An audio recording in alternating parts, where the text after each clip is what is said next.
여러분, 시작이 반이라는 말 많이 들어보셨을 거라고 생각합니다. 굉장히 유명한 관용구인데 개인적으로 저는 이 말이 잘 이해가 되지 않기도 했고 심지어 싫어하기도 했었습니다. 그랬던 이유는 그냥 듣기 좋은 말로 사람을 현혹시키는 말이라고 생각했기 때문이었습니다. 생각해 보십시오. 시작이 어떻게 반이 될 수가 있습니까? 시작은 그냥 시작입니다. 100의 시작은 몇이죠? 1이지 않습니까? 1이 시작되었다고 하여서 100의 반이라고 말할 수는 없는 거잖아요. 시작은 그냥 시작일 뿐입니다. 그런데 시작이 반이다라고 하는 이 관용구는 사람들에게 괜한 도전감을 심어주는 일종의 가스라이팅 같은 용어다라고 저는 생각했습니다. 이 시작이 반이라는 헛된 말에 속아서 시작을 하고 보니 이 반은커녕 앞에 끝도 보이지 않는 길이 펼쳐져 있는 경우가 얼마나 많은지 모릅니다. 그러니 이 시작이 반이라는 말은 철저히 거짓말이고 사람들에게 헛된 희망을 품게 하는 이 현혹의 말이라는 생각을 했었습니다. 그런데 살다 보니까 이 시작이 반이라는 말이 이해가 되기 시작했습니다. 이전에는 이해하지 못했던 이 말이 이제는 이해가 되는 이유는 이 시작 자체가 갈수록 어려워지고 있다는 것을 느끼고 있기 때문입니다. 이 어른이 되면 될수록 새로운 시작이 점점 더 어려워집니다. 제가 한 2년여 전에 연말에 정말 오랜만에 이 대학 시절 친구들을 만나서 송년회를 했던 적이 있었습니다. 각자의 삶이 바쁘다 보니까 정말 오랜만에 이 친구들을 만났었는데 이 친구들은 저랑 같이 신학대를 졸업한 친구들입니다. 그런데 지금은 모두 이 목회의 길을 접고 다른 일들을 하고 있습니다. 한 친구는 신학이라는 길을 접고 이제 사회복지사로 일하고 있고, 어떤 친구는 공부를 다시 시작해서 병원에서 방사선사로 일하고 있고, 또 어떤 친구는 신학을 접고 이제 목수로 살아가다가 정육점을 열어서 정육업을 하고 있고, 또 어떤 친구는 목사 안수까지 다 받았는데 그 목사를 포기하고 이제 타일공으로 살아가는 친구도 있었습니다. 그 자리에 있던 친구들 다 같이 신학대를 나왔고, 어떤 친구들은 신학대학원을 졸업하기까지 했는데 이제 그 중에 목사는 저만 남아 있었습니다. 그렇게 오랜만에 만나는 친구들의 인생을 들으면서 참 많은 생각들이 들었습니다. 저는 신학을 배우면서 최우선되는 목표가 가장 빠른 목사 안수였습니다. 그래서 쉴 틈 없이 달려서 목사가 정말 빨리 되기는 했습니다. 그런데 목표를 그렇게 가지다 보니까 중간에 학비를 벌기 위하여서 일했던 시간 말고는 다른 일들을 경험해 보지 못했고, 또 시작할 엄두조차 내지 못했습니다. 그런데 제 친구들은 저와 동기지만 각자 새로운 일들을 시작했고, 어떤 친구들은 이미 자리를 잡은 친구들도 있고, 또 어떤 친구들은 아직 과도기 상황에 있는 친구들도 있었는데, 그런 친구들을 만나보니까 내심 그 친구들이 부럽다라는 생각을 하게 되었습니다. 그 부러움은 이 목사로 살아가는 것에 대한 후회가 아니라 더 다양한 경험을 해보지 못한 것에 대한 아쉬움, 그리고 그런 아쉬움이 있는 지금에도 새로운 시작을 엄두조차 내지 못하는 제 자신을 보면서 이 새로운 도전을 해서 그 길을 가고 있는 친구들이 참 대단하고 부럽기도 했습니다. 그러면서 깨닫게 된 것이 이 시작이라는 것이 정말 어려운 것이고, 그 어려운 시작을 마침내 해냈을 때 그것의 정말로 절반 혹은 그 이상의 성과나 다름없는 것임을 이제는 이해할 수 있게 되었습니다. 여러분, 어떤 일이든 이루어지려면 이 시작이라는 게 필요하더라고요. 사람들은 누구에게나 머리로 생각하는 이상이 있습니다. 이걸 한번 해보면 어떨까? 이런 게 있다면 참 좋을 텐데 내가 한번 시작해볼까? 이런 이상들을 모두 다 품고 있습니다. 그러나 생각만 하고 시작을 하지 않으면 어떤 일도 일어나지 않습니다. 시작이라는 최소한의 애씀이 있어야 어떤 일이든 일어날 수 있게 된다라는 것이지요. 하나님을 믿는 것도 그렇습니다. 하나님은 전지전능한 분이시고, 하나님은 당신의 백성들에게 그 놀라운 능력을 나타내기 원하시는 분이십니다.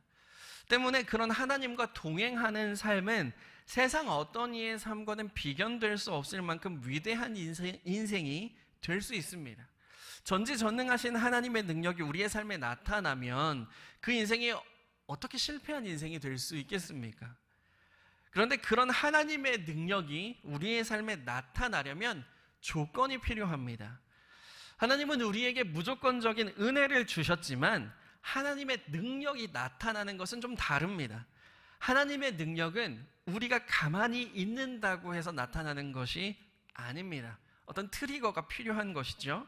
가령 모세가 이스라엘 백성들을 이끌고 홍해 앞에 섰을 때에 뒤에서는 애굽의 군대가 쫓아오고 백성들은 묫자리가 없어서 우리를 여기로 이끌고 나왔느냐 라면서 아우성칠 때에 하나님께서는 모세에게 이런 말씀을 해주십니다. 출애굽기 14장 15절 16절 말씀입니다. 여호와께서 모세에게 이르시되 너는 어찌하여 내게 부르짖느냐 이스라엘 자손에게 명령하여 앞으로 나아가게 하고 지팡이를 들고 손을 바다 위로 내밀어 그것이 갈라지게 하라. 이스라엘 자손이 바다 가운데서 마른 땅으로 행하리라. 하나님은 모세에게 지팡이를 들고 손을 바다 위로 내밀게 하십니다. 솔직히 터무니없죠. 뒤에는 애굽 군대가 막 쫓아오고 앞에는 바다로 가로막혀 있는데 하나님이 주신 해결책은 지팡이를 들고 손을 바다 위로 내미는 것이었습니다. 그런데 그 터무니없는 일이 행해질 때에 바다가 갈라지는 놀라운 일이 일어나게 된 것이지요. 이뿐만이 아닙니다. 성경에는 하나님의 능력이 사람을 통하여서 나타나는 많은 사례들이 있는데 모두 어떤 조건이 필요했습니다. 그 조건이 무엇이냐면 바로 순종이었습니다. 이 순종이라는 트리거가 당겨질 때에 하나님의 능력이 그 삶에 실제로 나타나게 되는데 오늘 본문에 기록된 사건도 그렇습니다. 이 성경의 창세기부터 등장해 성경의 주요 무대가 된 이 유대 민족은 대대로 작고 힘이 약한 민족이었습니다. 그래서 늘 강한 민족에게 침범을 받고 그들에게 괴롭힘을 당했죠. 다만 이 약한 민족이 강한 민족들의 공격이 계속됨에도 불구하고 그 명맥을 이어나갈 수 있었던 것은 하나님께서 그 민족을 보호해 주셨기 때문이었습니다. 그러나 하나님의 보호하심이 없었다라면 그저 괴롭힘 당하고 망할 수밖에 없는 작은 민족이 바로 저 유대 민족 이스라엘이라는 나라였습니다. 이렇게 약한 이스라엘을 괴롭힌 여러 민족 중에 아수르라는 나라가 있었습니다. 아수르는 지금 오늘날의 이라크 북부 지역, 고대 때는 메소포타미아 문명이 이룩되었던 그 지역에 위치한 나라였습니다. 이 메소포타미아 문명이 꽃피웠던 지역에 나라가 있었으니까 당연히 시대를 선도하는 그런 나라였겠죠. 저기 변방에 있는 이스라엘과는 차원이 다른 문명을 가진 그런 나라였습니다. 이 아수르는 호시탐탐 이스라엘을 침공했고 결국 분열된 이스라엘 중에 이 북이스라엘을 멸망시키는 나라가 되는데 그 멸망하기 직전 즈음에 활동했던 선지자가 바로 이 요나라는 선지자였습니다. 그 혼란한 시대에 하나님께서는 요나를 부르셔서 뜬금없이 이런 명령을 내리시는데요. 요나서 1장 2절 말씀에 그 명령이 기록되어져 있습니다. 너는 일어나 저 큰 성읍 니느웨로 가서 그것을 향하여 외치라. 그 악독이 내 앞에 상달되었음이니라 하시니라. 하나님께서 요나에게 말씀하십니다. 니느웨가 너무 악해서 그 악함이 내 눈에 너무 거슬린다. 그러니까 요나 네가 가서 니느웨가 잘못하고 있다라는 것을 알려주어라 라는 명령을 내리신 것이죠. 그런데 하나님이 가라고 하신 그 니느웨가 어떤 땅이었냐면 바로 아수르의 수도였습니다. 요나의 조국인 북이스라엘을 괴롭히는 그 아수르의 수도였던 것이죠.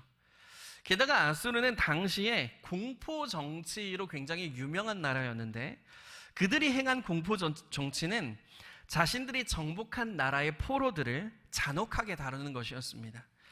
그들이 남긴 벽화를 보면 이 포로들을 꿰뚫어서 엮어놓거나 사람의 가죽을 벗겨서 성벽을 덮는 말로 다 할 수 없는 잔혹한 방법을 사용하여서 주변의 나라를 공포에 떨게 하는 방법을 사용했습니다.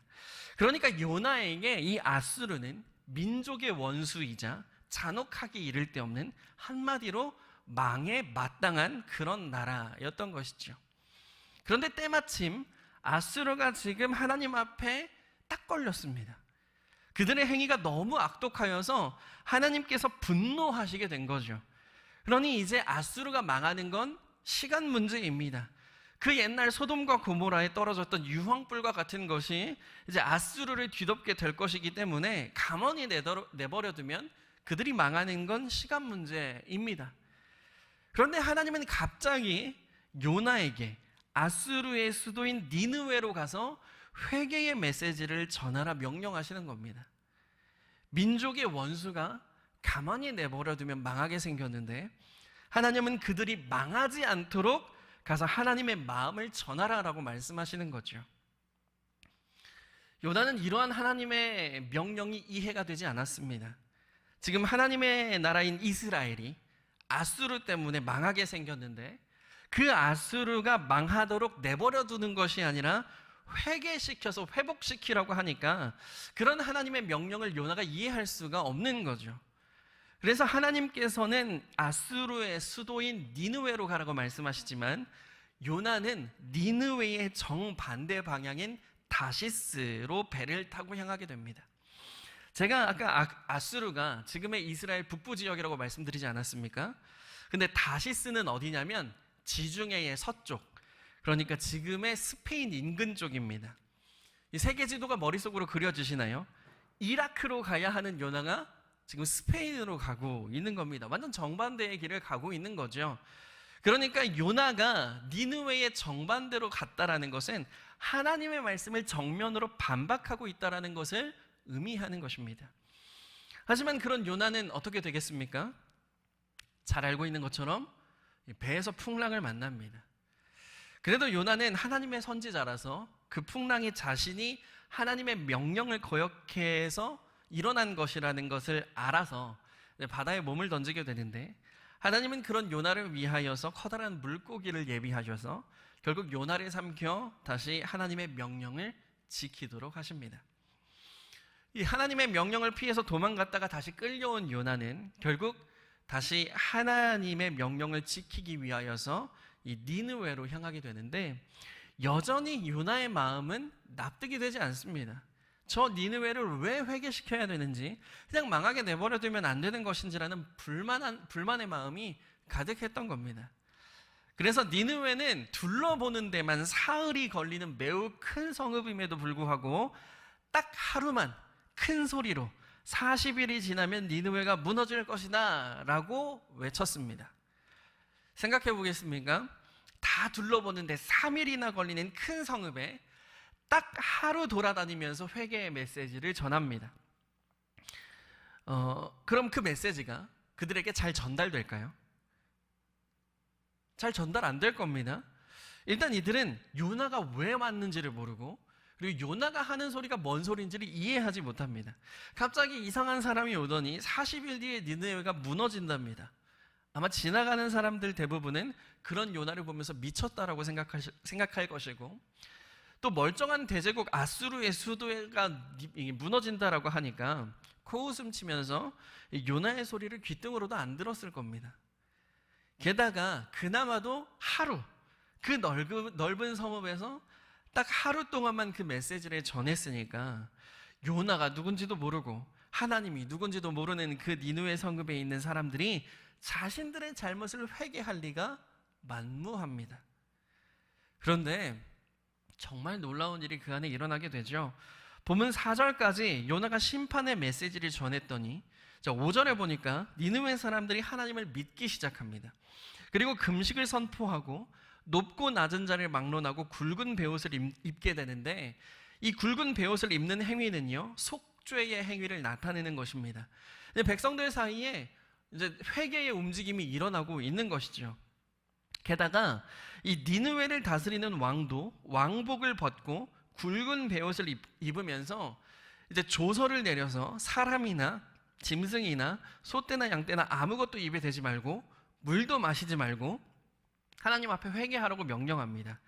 그리고는 9절에 왕이 이런 이야기를 합니다. 하나님이 뜻을 돌이키시고 그 진노를 그치사 우리가 멸망하지 않게 하시리라. 그렇지 않을 줄을 누가 알겠느냐 한지라. 하나님은 알지도 못하는 저 이방 땅의 백성들과 왕이 고작 딱 하루 동안 선포되어진 심판의 메시지를 듣고 온 땅이 회개합니다. 심지어 그 왕은 우리가 이렇게 회개하면 혹시나 하나님이 우리를 살려주실지도 모른다라면서 하나님을 두려워하기까지 합니다. 여러분, 이런 일이 어떻게 이루어진 것입니까? 요나가 니느웨에서 딱 하루 하나님의 메시지를 전해서 이루어졌습니다. 사실 니느웨에서 이런 대회개가 일어나기에 요나의 행위는 정말 보잘것없었습니다. 예레미야처럼 눈물로 호소한 것도 아니고 또 어디 등장하는 선지자처럼 비유를 해가면서 하나님의 뜻을 설명한 것도 아니었습니다. 게다가 요나는 하나님의 명령을 행하는 것에 그렇게 내키지도 않았습니다. 그래서 하기 싫어서 도망갔다가 다시 잡혀와서 그럼에도 내키지가 않으니까 3일 동안 전해야 될 것을 딱 하루 행했습니다. 그럼에도 이 니느웨의 회개가 일어날 수 있었던 것은 이러나 저러나 이 요나라는 사람이 하나님의 명령에 순종했기 때문이었습니다. 만약 요나가 이번에도 하나님의 명령을 외면하였다면, 또 다른 곳으로 도망갔다면 니느웨의 이런 되회개는 요나를 통하여서 이루어지지 않았을 것입니다. 그러나 요나가 자이든 타이든 하나님의 명령에 순종하였더니 한 도시 전체가 회개하는 놀라운 일이 일어나게 된 것이죠. 하나님의 사랑을 받는 여러분, 하나님의 능력은 무한합니다. 세상을 창조하신 하나님의 능력에 어떻게 제한이 있을 수 있을까요? 하나님은 오늘날 우리의 삶에도 그 놀라운 능력을 나타내기를 원하십니다. 그런데 그 능력이 나타나기 위해서 필요한 조건은 바로 순종입니다. 성경에는 놀라운 믿음을 가지고 하나님의 말씀에 순종한 이들이 참 많이 등장합니다. 창세기의 아브라함은 하나님이 자신을 부르실 때 하나님이 누군지도 모르고 자신이 갈 바가 어딘지도 모르는데 그런 하나님께 순종했습니다. 아브라함뿐이겠습니까? 성경에는 정말로 놀라운 믿음의 소유자가 참 많이 등장합니다. 그들은 이성적으로 순종할 수 없는 상황에서도 하나님께 순종하여서 하나님의 놀라우신 능력을 직접 경험했습니다. 그런데 우리에게 그런 성경의 인물들과 같은 믿음이 있습니까? 여러분, 우리에게는 성경에 등장하는 놀라운 믿음의 소유자들만큼의 믿음이 우리 가운데 없습니다. 아브라함과 같은 믿음, 모세와 같은 믿음, 그런 믿음이 우리에게는 찾아볼 수 없다는 것이죠. 예수님은 우리에게 겨자씨만한 믿음만 있다면 산을 옮길 수 있다고 말씀하셨는데 우리는 그 겨자씨만한 믿음도 없습니다. 믿음이 없으니까 당연히 순종도 없죠. 그럼 우리는 그 놀라운 하나님의 능력 경험하지 못하는 것일까요? 순종해야 하나님의 능력을 경험할 수 있다고 말했는데 우리는 순종하지 못하니까, 그런 믿음을 소유하지 못했으니까 그 놀라운 하나님의 능력을 그저 성경을 통해서만 지켜봐야 되는 것이겠습니까? 여러분, 그렇지 않습니다. 하나님은 우리의 작은 순종, 마지못해 어쩔 수 없이 하는 순종에도 응답하시고 놀라운 하나님의 일을 행하시는데 본문 속 요나의 모습에서 그렇습니다. 요나는 하나님의 명령이 싫었습니다. 이해하지도 못했습니다. 그러나 마지못해 하나님께 뒷덜미가 잡혀서 억지로 순종하였더니 놀라운 하나님의 능력을 그의 삶에서 경험하게 됩니다. 오늘 우리의 삶에서도 그렇습니다. 우리에게는 겨자씨만한 믿음도 없습니다. 하나님의 말씀에 순종하고 싶은 마음도 그다지 없습니다. 왜냐하면 하나님의 말씀을 삶으로 살아내는 것은 너무나 불편하고 어렵기 때문이죠. 그런데 그런 와중에 마음도 없고 불편하고 어려운 와중에 하나님 앞에 그나마도 작은 순종을 드린다면 우리는 놀라운 하나님의 능력이 우리의 삶에 펼쳐짐을 보게 될 것입니다. 저 요나가 마지못해 순종했음에도 온 도시가 회개한 것처럼 우리의 마지못한 순종 역시 놀라운 능력을 발휘하게 될 줄로 믿습니다. 그러니까 사랑하는 여러분, 하나님 앞에 작은 순종이라도 드려보게 되기를 간절히 소망합니다. 제가 앞서 시작이 반이다 라는 말이 이제는 이해가 된다라고 말씀드렸는데, 하나님 앞에서가 딱 그렇습니다. 우리가 하지 않으면, 우리가 아예 시도조차 하지 않으면 아무런 일도 일어나지 않습니다. 숫자 0에 100을 곱하고 1000을 곱하고 억을 곱해도 0이 되는 것처럼, 하나님 앞에 우리가 아무런 것도 하지 않으면 하나님께서 어떤 분이신지, 그분의 능력이 어떤 능력을 나타내고 있는지 아무것도 경험할 수 없습니다. 그러나 순종의 한 발자국을 떼면 이야기가 달라집니다. 여러분, 우리는 1만 하면 됩니다. 1에 1000을 곱하면 1000이 되고 억을 곱하면 억이 되는 것처럼, 우리가 1을 할 때에 놀라운 하나님의 능력이 우리의 삶에 펼쳐지게 되는 것입니다.